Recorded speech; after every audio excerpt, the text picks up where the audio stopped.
The Joker was my most anticipated film of 2019. With a great actor attached and Martin Scorsese in the producer's seat, it seemed DC was finally making strides in the right direction. And with the Joker movie, I see that with a few more shrewd decisions, DC can finally remove itself from the trash-ridden DCEU that it once laid bare. But the Joker movie isn't a perfect masterpiece, nor is it the damaging, violent flick many media outlets are claiming.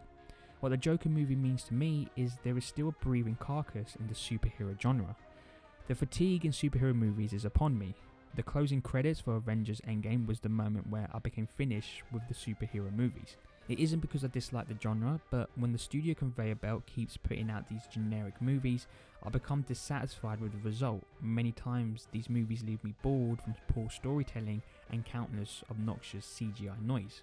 But I made an exception with the Joker and probably many other director-driven superhero movies because it is director-driven. It is not a manufacturing of a studio rigorously making the perfect movie that offends no one and tries to cater for all. And from the moment I watched that first trailer for the Joker, I was sold. Again, not because it's the Joker, but because it looked unique from any other comic book movie. But was it a movie that gets a perfect score? No. This is because being a movie with one director, not hundreds of studio execs, Todd Phillips created his own unique interpretation of the Clown Prince of Crime, and it wasn't one that I could fully get behind. There is a lot I like about the movie, but there is one key area that makes this movie good, but not great. And in this review, I will be discussing a few elements of the movie that intrigued me the most. When it comes down to the good, or let me rephrase that, when it comes down to the brilliant, Joaquin Phoenix's acting and portrayal of the Joker was outstanding. A great actor makes you forget that they are a big Hollywood superstar, and Joaquin Phoenix did that by falling into that character. From the way he runs to the way he laughs and the way he dances, Phoenix was the Joker. Was it Oscar worthy? Probably. Should he get one? It would be nice. What makes his Joker performance interesting and different from the rest of the other interpretations is everything behind the makeup is far more interesting. His battle with his mental state culminating in the best scene when he enters Sophie Dunman's apartment was a great understanding of how the Joker's mind works. He sees things that are not there to make his life easier, and it puts into questioning his reliability to the story that is being told. Was the crowd at the end of the movie really there cheering him on, or was it in his head? Unfortunately, it was a story thread that never fully got developed and was left behind once he, what I presumed happened, killed Sophie Dunman. Then we moved to the opposite of Arthur, his soft nature of trying to be a clown and his eventual dismissal when he drops the gun at the hospital was sad. The emotional ride you have with Arthur is only created because of how Joaquin Phoenix portrayed him as being vulnerable. What is a shame is Joker never has a counterpart that he could riff-raff with, where Joaquin Phoenix could really see how far he can stretch his performance, similar to Michael Keaton and Jack Nicholson. Made mistakes. And then he had us. Lights out! Now you want to get nuts! Come on! Let's get nuts.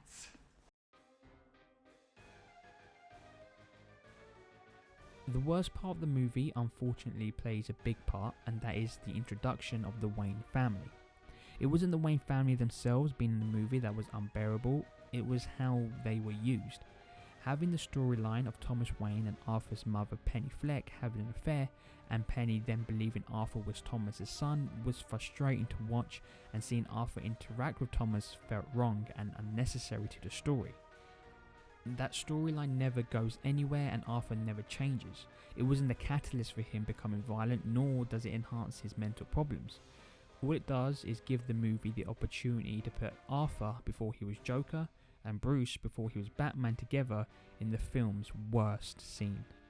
Thomas could have been in the movie, but as someone in the background, on the news or speaking on the radio, not someone who punches Arthur in the middle of a bathroom.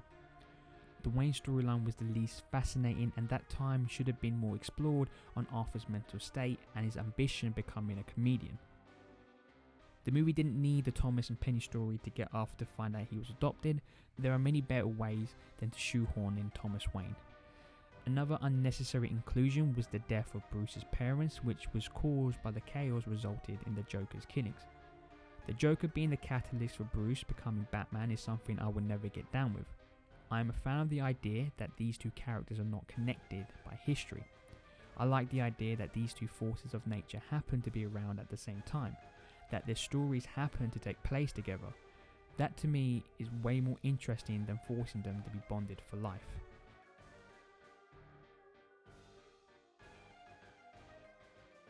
An interesting inclusion to the Joker was he had a laughing condition that meant he laughs in uncomfortable situations. When this idea first arose, I didn't know how to feel. In one hand, it meant that the Joker was never sick and twisted and never enjoyed the suffering of others and his own life because he wasn't laughing for pleasure, but because he was uncomfortable. However, on the other hand, the Joker became more tragic because of that reason. I started thinking about every Joker and Batman scenario, and yes, I know this is a different Joker, but I thought about him in scenarios where Batman would beat him to a pulp, and instead of screaming in agony, Joker would laugh with joy. But with this condition, every time he laughed, it was because he was uncomfortable and didn't know what else to do. And that was a really fascinating take on the Joker's laugh.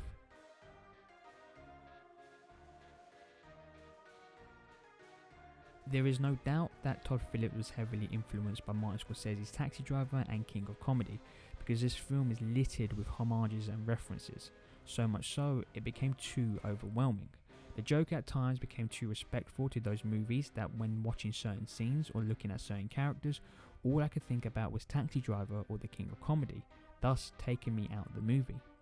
Look, if you're going to copy aspects of movies to add into your own, those two are not bad choices, but to be its own entity, the movie had to not copy but innovate and make better of past cinema.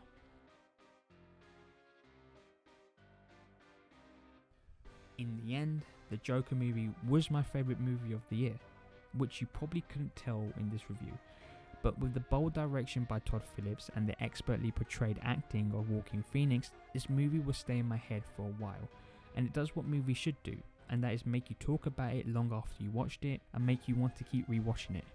The Joker movie gets a rating of